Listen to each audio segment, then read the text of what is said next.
All right. Good morning, tribe. Welcome to the donut shop at the beginning of the world. I am your host, Dr. Mark Merriweather Vorderbruggen, broadcasting to you live from the front yard under the porch awning because it was actually drizzling here a few minutes ago, which was kind of surprising because the sky is not a rain sky, but water was falling. Cool. Hey, good morning, Deanna. Good morning, Kimberly. The tribe enters the shop. I guess if it was our shop, I'd have things for sale. Hey, good morning, Alan. How are you today? Good morning, Kimberlin. I always like the flowers you include with your good morning. It's very chirpy and cheerful. Oh, hey, good morning, Michele.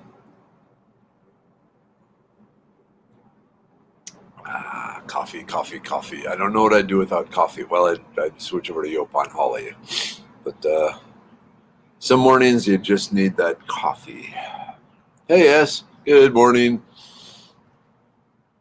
S sends greeting to the tribe. Hey, good morning, Criss. Good morning, Mike.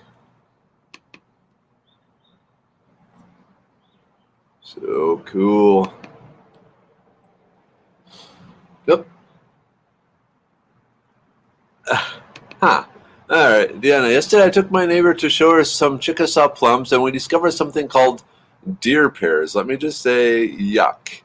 Okay, I'm assuming you found some rather large deer poop, and we drank. Hey, good morning, April. How are you doing today? Darlene, howdy. And a fine howdy.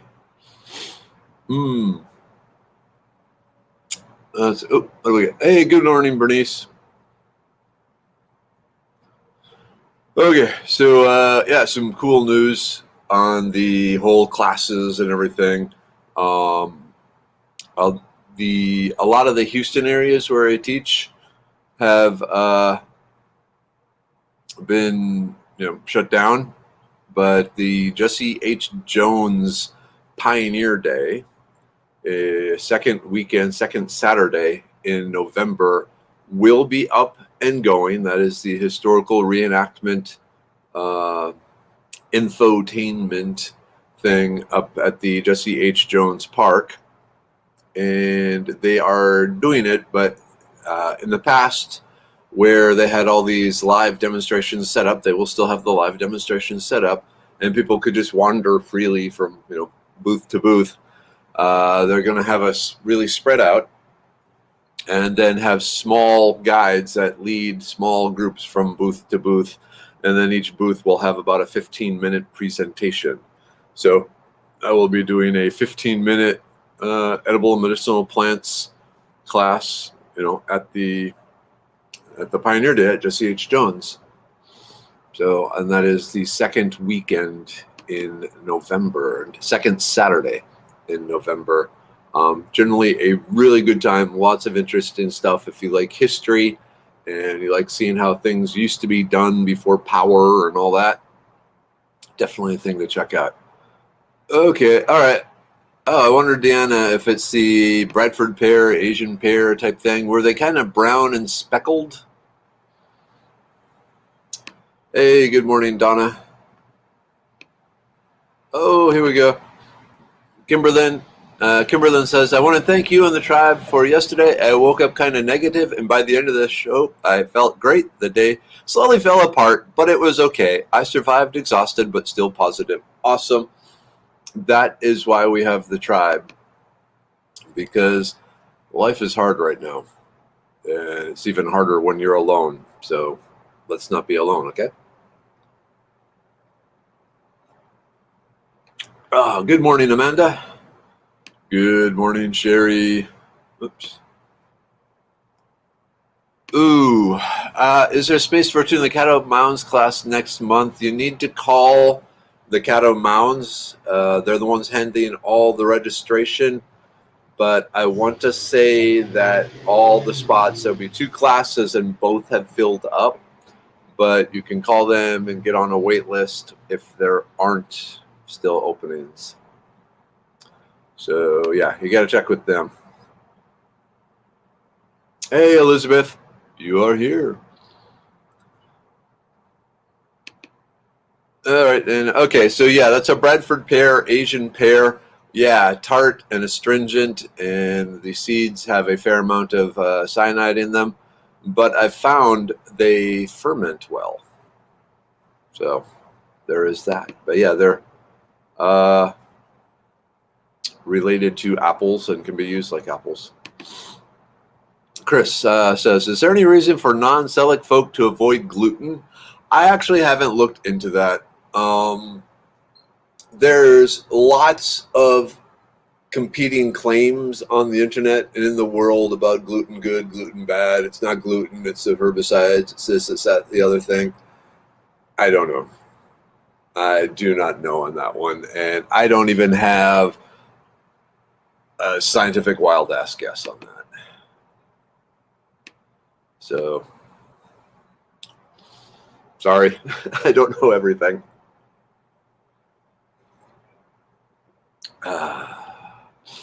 So what else we got going? What was this? Oh, well. There were different things in the sky. All right, I don't know if there's like a helicopter or something going on. Okay. All right, Mike. I also heard some kettle mounds were full. Perhaps someone has dropped or not paid their deposit on time. So, yeah, it's always good to get on the Cato Mounds wait list because usually they have one or two people that drop.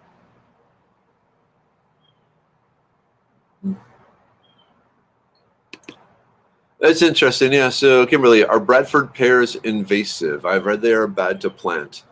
They are somewhat invasive. In the spring, they're a beautiful plant. People like them as a landscaping plant, but they are a non-native plant and they are spreading.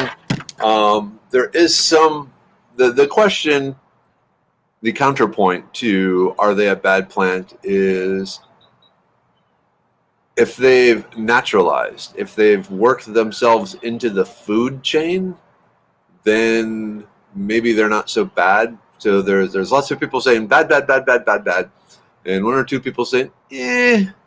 And again, in that area, okay, if someone were going to plant a landscaping tree, I would pick one of the pretty native ones, you know, a hawthorn, a redbud, or something like that, rather than a non-native one.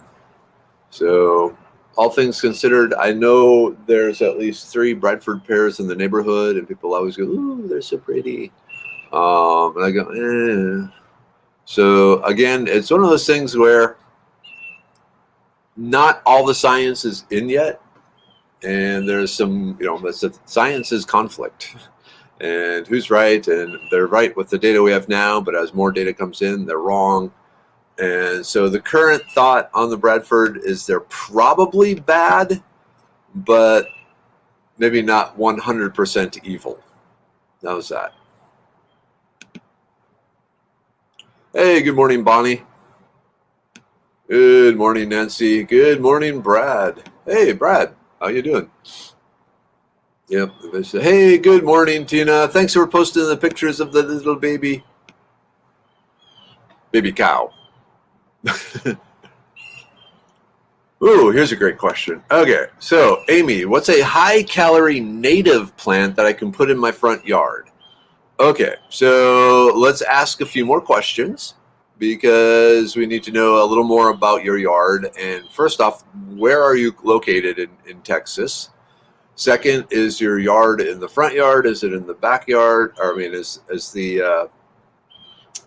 the front yard face south? Does it face north? Does it face east? Does it, face west? And then also, what sort of homeowners association rules do you have? But the one I would jump to, if possible, and if you have enough room, would be a pecan. or an oak, just for the nuts.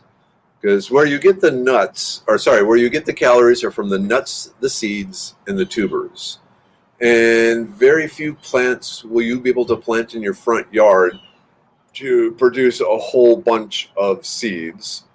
So you won't be able, you might be able to get, a loaf of bread max from the number of seeds you could get from plants you plant in the front yard, unless you have like an acre front yard. Yeah, I guess the other question is, how big is your front yard? So that leaves you tubers and the nuts. And for the nuts, the pecans are incredibly rich, incredibly calorie rich, but they are filled with oil, so they don't store super long. But they're a good source of calories, but it's going to take you 7 years or more before you get them. One of the few fruit trees that produces lots of high sugar fruit, and this is something that might really upset your neighbors, is a mulberry tree.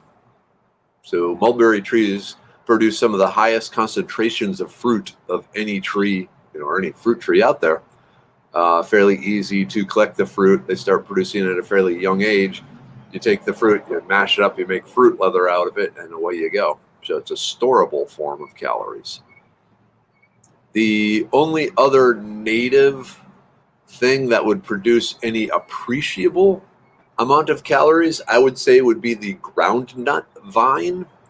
And with the groundnut, it requires a fair amount of water. They are found along like stream banks and creeks and ponds and so forth, so not in the water, but right up along the soil's edge. And they put out these bean vines, that just cover everything. But they are native and they're rather pretty. And then the tubers, they produce lots of tubers. But again, it takes about 3 years before the groundnut produces an appreciable number of tubers. So those are the base choices, Amy. Hopefully something of that helps. All right. Oh, there we go. Sherry says, I'm also thankful for this amazing tribe. Your prayers for my son meant everything to me. I'm here to report he's safe, dry, and has electricity. Awesome. Okay, so thank you all. Awesome, awesome, awesome. Here we go. S says, Bradford pear trees have lost favor in landscapes because of the way they grow. The limbs break. Yeah, I can believe that.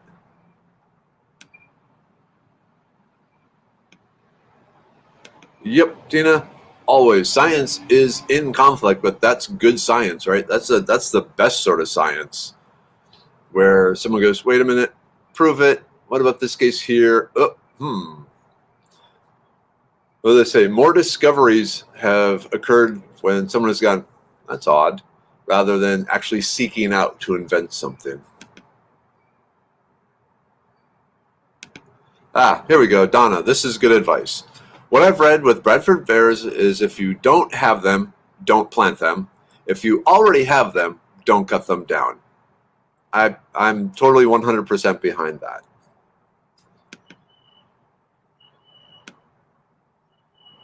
Oops.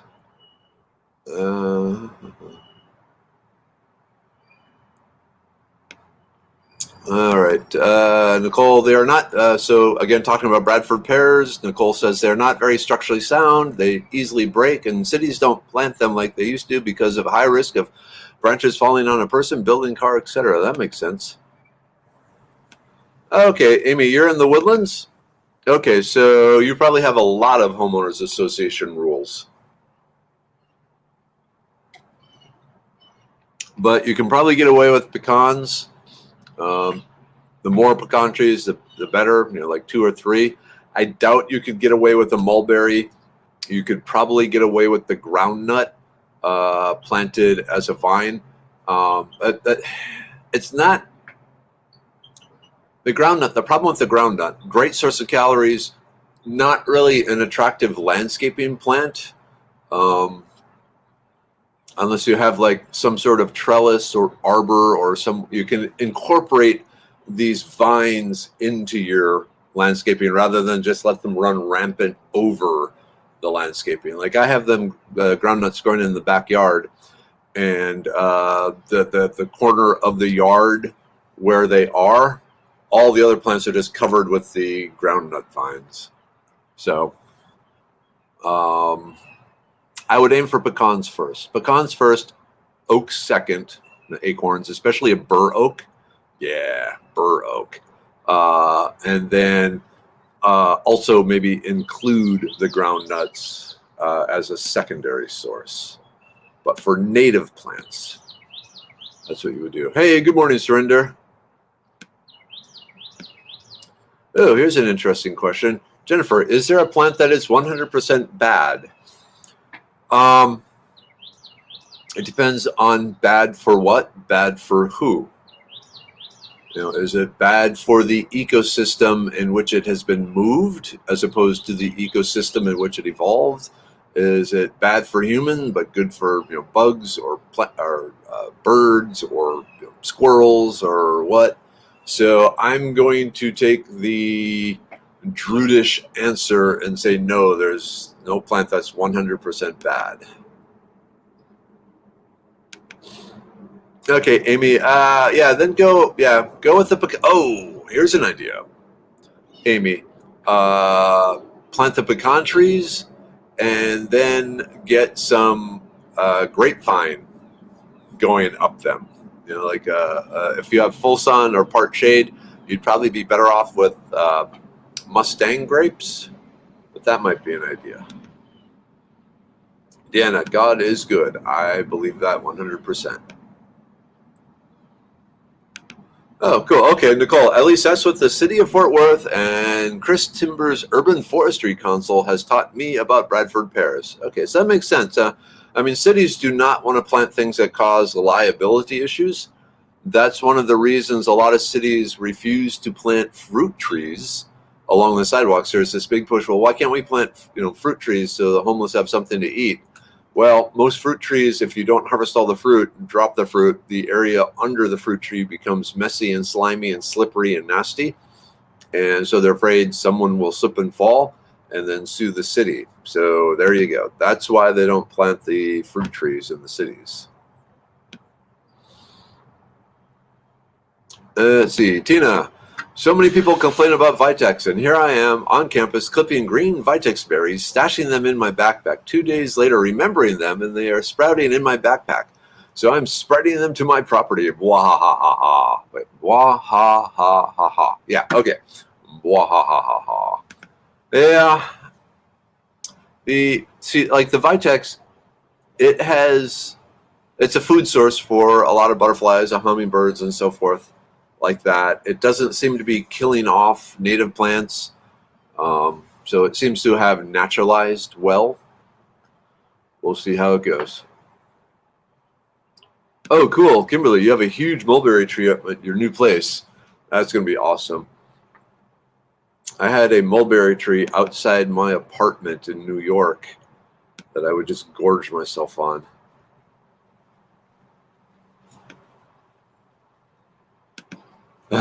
Yep, Tina. Groundnut is taking over a pasture bottom deer reserve area. Like I said, it's almost like a native kudzu in that it spreads and covers everything, especially if it's getting a lot of sunlight and a lot of water. And I know the area where you're talking there, the low spot in your property. So away it goes. Hey, Melanie. Good morning, Melanie. I hadn't seen you for a while. I was wondering what was going on. How's the truck driver's license coming? Drop me a line tonight. Well, I guess I got the show tonight. Drop me a line after the show tonight. Oops. Wow, I am. Hey, good morning, Kathleen. Stop in, say hi, goodbye. Hey, Nathan. Whoops. Sorry. Let me try something here. If I expand that, do I get more? Not really.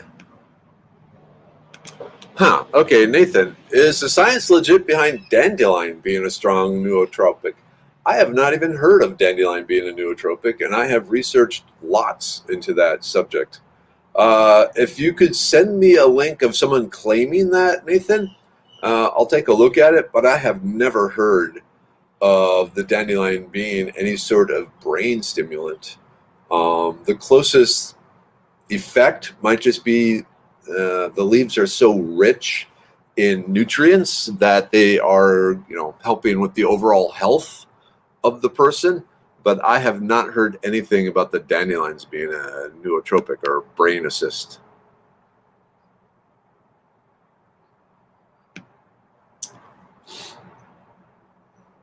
All right. Kimberly, we talked about ground cover last week. Does it well in the shade? And I completely forgot what it was. It's probably horse herb or frog fruit.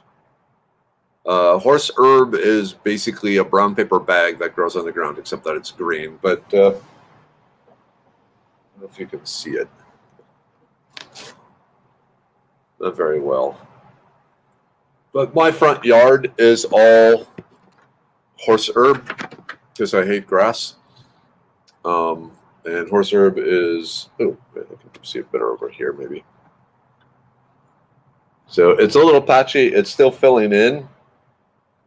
So again, it depends on your homeowners association. But the horse herb is considered a xeriscaping plant. And so most of the homeowner associations now in the state of Texas, I thought there was something that they cannot block xeriscaping. Okay. Good morning, Julie. Good morning, Michelle.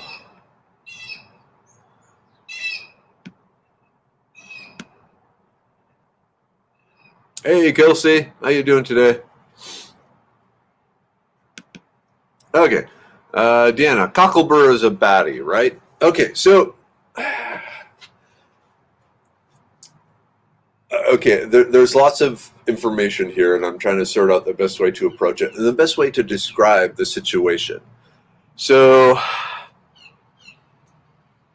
I've always been taught, and science backs it up, that there are toxins throughout the cocklebur plant, including the seeds. The cocklebur, those are the little things that cling to you, and the cling, and you got to pull them off, sort of thing. Now, that being said, there are some foragers that collect the seeds, foragers I respect, that collect the seeds and roast them and eat them. And I'm not convinced that's a good thing.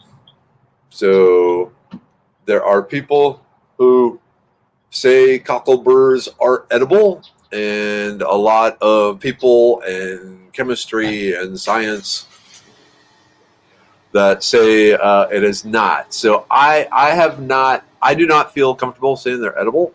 But as far as bad, there's a lot of other things that live on them. So it's bad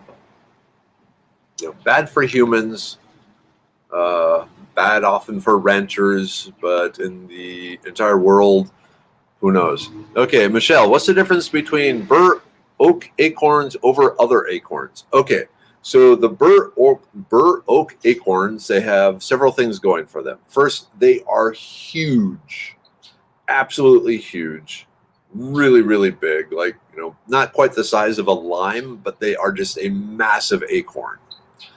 They are also a member of the white oak family. So white oaks are traditionally or generally lower in tannic acid than the red oaks. And so they require less processing, less leaching to make them edible. On the downside, the one thing with the white oaks as a family is their acorn growing process is a 2-year process. So you get acorns every other year. But the acorns you get from the burr oak are really good because they're huge and they don't have a whole lot of tannic acid. You still have to leach them, but they don't require as much leaching as a lot of the red oaks.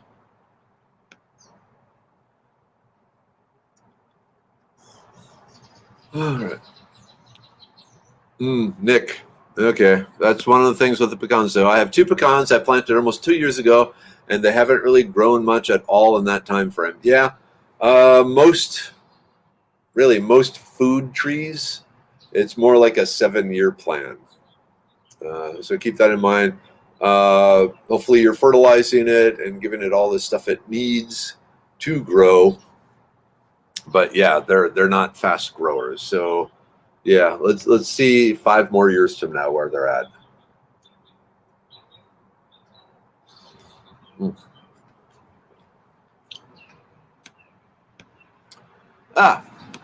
Hi James. I don't recognize your name. Are you new to the shop? If so, welcome, James. Okay, would you have any info on prairie tea, croton monothaginaginus? Yeah, so good stuff. The basic. Okay, so first there are, I think, like 7 different crotons in Texas, and they look very, very, very similar. The prairie tea, the croton you are talking about, is single seed croton. There is the toxic mimic triple seed or 3 seed croton that looks almost identical. The way to tell them apart, the way I tell them apart, is you gotta look, flip some of the leaves over. At the ends of the stems, there will be some little flowers and stuff. You flip it over and look for a seed pod. If the seed pod looks like a bell pepper, a tiny, tiny, tiny little bell pepper with multiple lobes, that is the 3 seed croton, which is poisonous. If it looks like just a habanero pepper, just one bulb sort of thing, that is the prairie tea. That is the single seed.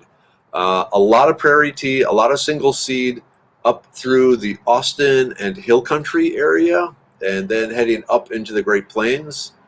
The 3 seed one is more common over in the Dallas and on the East Texas side. But as far as drinking it, yeah, it tastes great.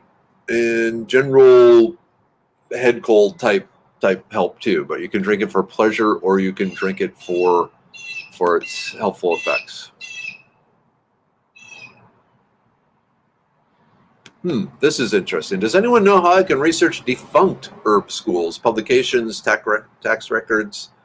I would assume you could search them out the same way, you would search out any sort of defunct business. But yeah, the tax records, just Google search, see if their website is still up. I don't know. Wow. Okay, there's like a zillion comments here. All right. Good morning, Laura. Good morning, Darlene. Yeah, the fall colors of the mulberry leaves are beautiful. Oh, Melanie. Okay, the class starts middle of next month. Okay, that's good. Hey, good morning, Donald. I'm doing good. I was a little tired when I woke up this morning, but I am kicking ass now. Hey, Yvonne. Oh, hey, Amanda. Let's see. Okay, so I have silver dichondra around the patio plants. That's mostly shade. It gets a couple of hours sun in the afternoon. Sold as an annual, but comes back every year, and it spreads slowly and steadily. Very pretty contrast to other things. Yeah, so that's the silver pony's foot. It's also edible. So think of it almost like a lettuce, if you will. Not a whole lot of vitamins or minerals or anything, but it's good at just diluting bitter stuff. It's just kind of a bland green. Okay, so this is an interesting statement, Kimberlin. I would think that fruit trees in cities would have bad fruit because of all the exhaust from vehicles and traffic dirt. So they don't. There have been a number of studies in different cities looking at the weeds, because the thought is, well, just how bad would it be to forage, edible plants in the middle of Boston or the middle of Minneapolis, things like that. And it was found that they were actually as clean or cleaner than the store-bought produce. So, you wash them off and away you go. And there aren't a lot of toxins like the cars. The exhaust, it's water and carbon dioxide. It's not going to cause a contaminant. Now, right around the edges of parking lots where old cars are dripping oil and transmission fluid and radiator fluid and stuff like that, yeah, not around there.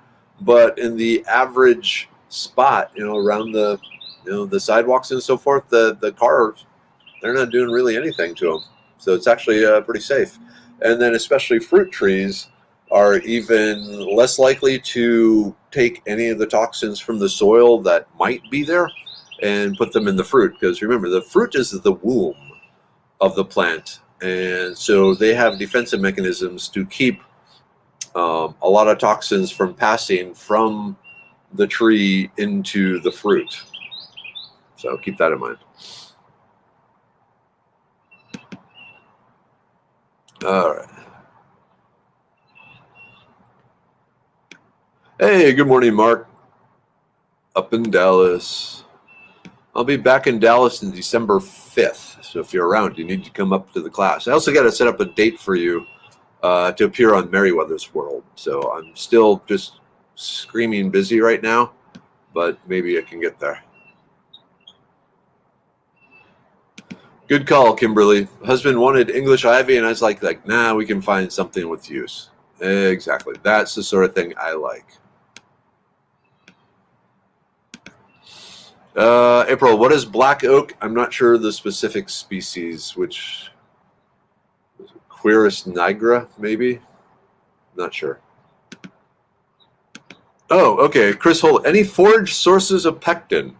So, crab apples and general apple peels, but the hawthorn skins, and then the green grapes are two of the big ones.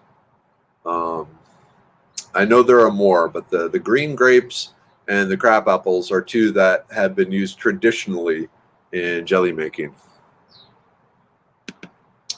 Jenny, good morning. Would taking out pokeweed cause poison ivy type rash? Would poison sumac look like pokeweed? What colors are poison sumac berries? My son in Virginia got a bad rash, but the photos look like pokeweed. Okay, so poison sumac is white.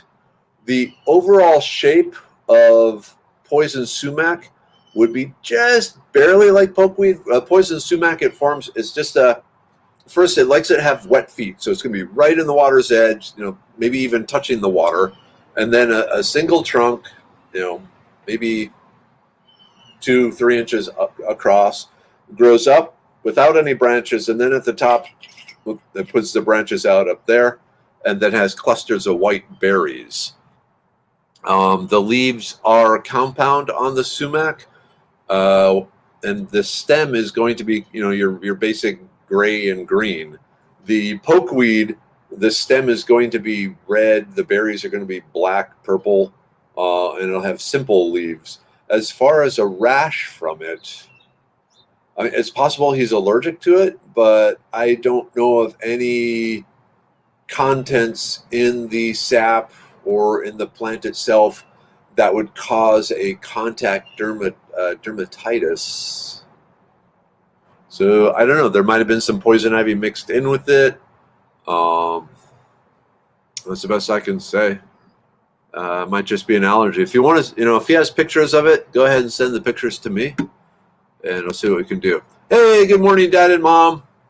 How's Mom, Dad? And are you making bacon for breakfast? I've been really craving bacon. I just haven't had time to make it.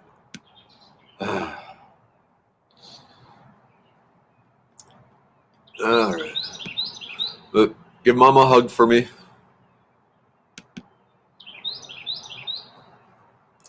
Okay, James, so you're semi-new. Don't make it here often. I try and pay attention to everyone who comes through the door. And so your name wasn't familiar. You weren't one of the regulars. So it's like, hey, but welcome. You are always welcome here. And always willing, or always, ask questions or whatever. All right. Let's see. People are saying good morning to you, Dad and Mom. Oh. Is that the Vice show where the guy goes and looks at how different drugs and stuff are made? If it is, then yeah, I saw like the first 3 episodes. Truly fascinating. And somewhat scary, and especially the cocaine and the gasoline and the lye and the guys just tromping around in it barefoot and all that. But yeah, fascinating show. Actually, it was introduced to me by one of my old mentors in the chemistry world. We had met for lunch and he started talking about it, which kind of surprised me, but then, whatever. But yeah, if that's the show I'm thinking of, then yeah, awesome. Very awesome. Hey, Ziggy. Good morning.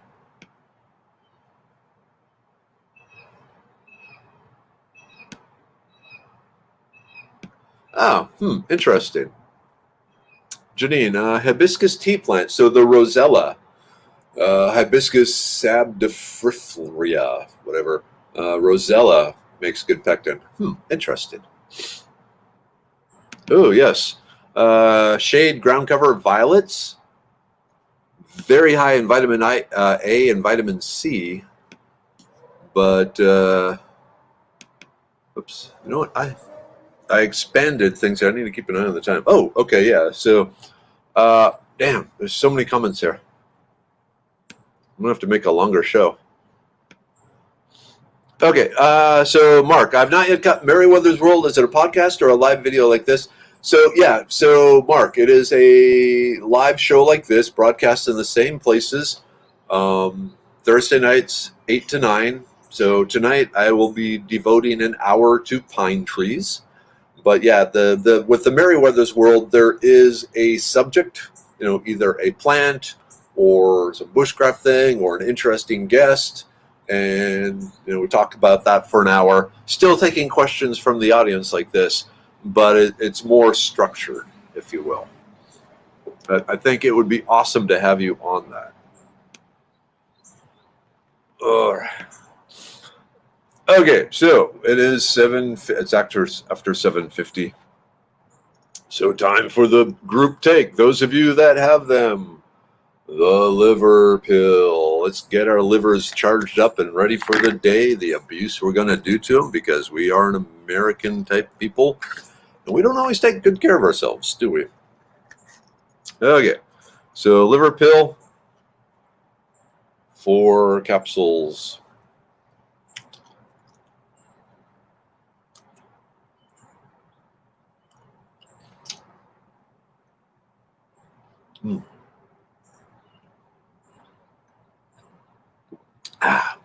Okay. The immune pill. Support, maintain, prepare, fight. For those of you who want to actually have a potent, powerful immune system, this is what you're going for. So this has the elderberry, the echinacea, the cordyceps. Oh man, the elderberry. Oh, and the self-heal. Yep, and some vitamin C. So luckily, it's only 3. So a little easier to take. And then finally, my personal favorite, the brain pill. Focus, memory, focus, mental clarity, attention. And this is another 3-year. Come on, there we go. Like I said, this is my personal favorite. About 10 minutes after taking this, I just, okay, now let's get this day going.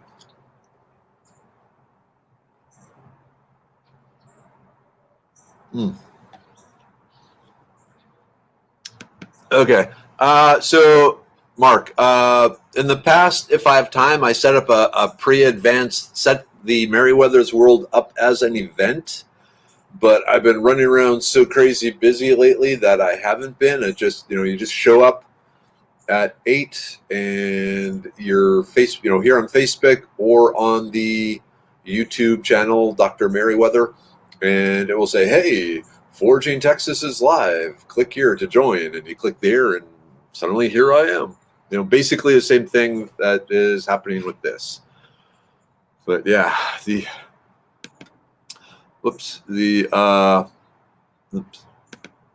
yeah, like I was up almost till midnight last night getting the slides and stuff ready for tonight. So, all right, yep. So Kimberly, yep. Tonight is pine trees. Lots of interesting stuff. Gonna crack some myths about pine trees, and things like that too. All right, let's see. Fire ants in my garden killed my sage and oregano. Huh, that's surprising. How do you get rid of them? Started on rosemary, but diatomaceous moved them. So the quick way is just pour boiling water on the nest. The issue with that is it can damage the roots nearby, so that can be a problem, but it's pretty effective. The other thing is you get yourself a 5-gallon bucket of water. Only put, like maybe 10 inches of water in it. Scoop up the fire ant nest and plop it down in the water. The sand sinks, the dirt sinks. The ants scurry up out the bucket, so you don't want to quite really be standing there. And then the larvae are kind of floating in the water, and you scoop up the larvae and you put them in your cup of soup at lunch. So you destroy the nest and eat them. It's very satisfying.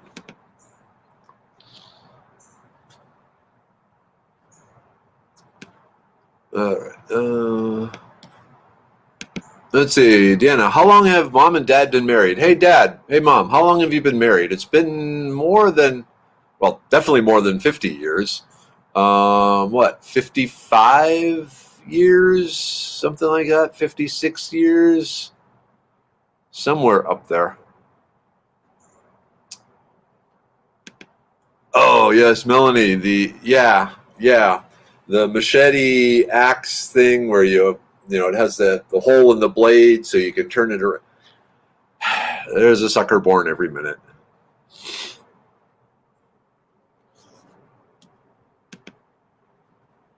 Oh, man. Lots of them. That's almost an impossible question to answer. I'd have to show you my library.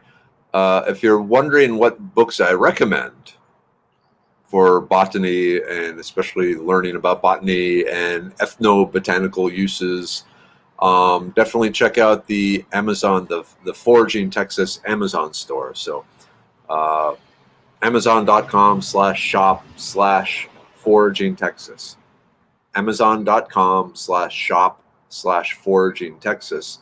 And that will take you to a whole plethora of books that I recommend.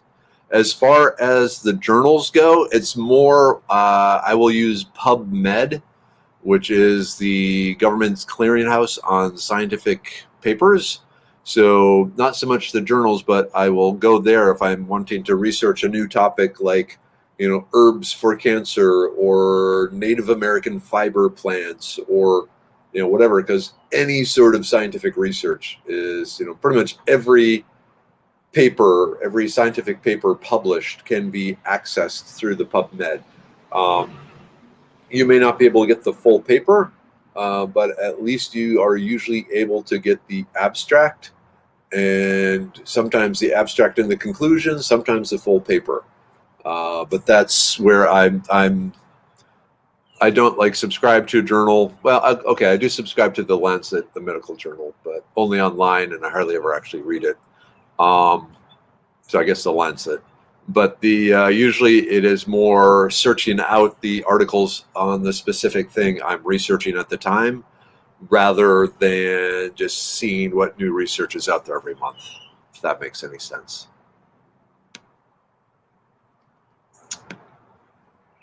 Okay. Okay, Lisa, I think the boiling water might be what killed the sage and oregano. Possibly, yeah. So, oh, I like this. Melanie, for us a D&D nerd. Someone asked what the stats for D&D were for that Aksheti. I would say grant disadvantage to hit and a -5 to intelligence for using it. See, now I would happily play a half-orc using that. So that would be awesome.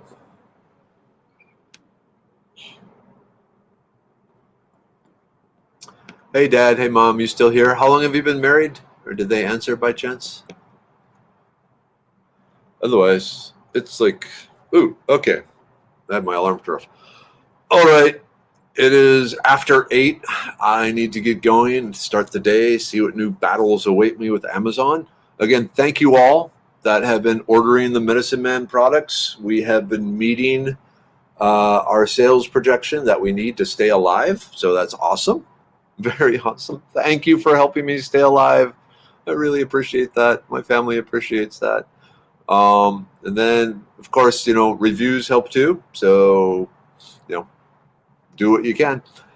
All right. I will see you all in under 12 hours tonight here for Merriweather's World, where we will be talking about pine trees.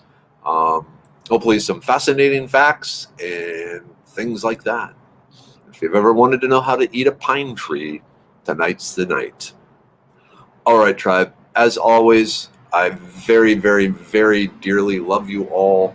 Thank you all for helping me just get through these times, and thank you for helping each other. Like I said, we saw a lot of love come through these last few days for people in need, and that's why I did this. Because, like I said, we are in the birth, pains of a new world, and where there's pain, it often can drive loneliness and despair and all that.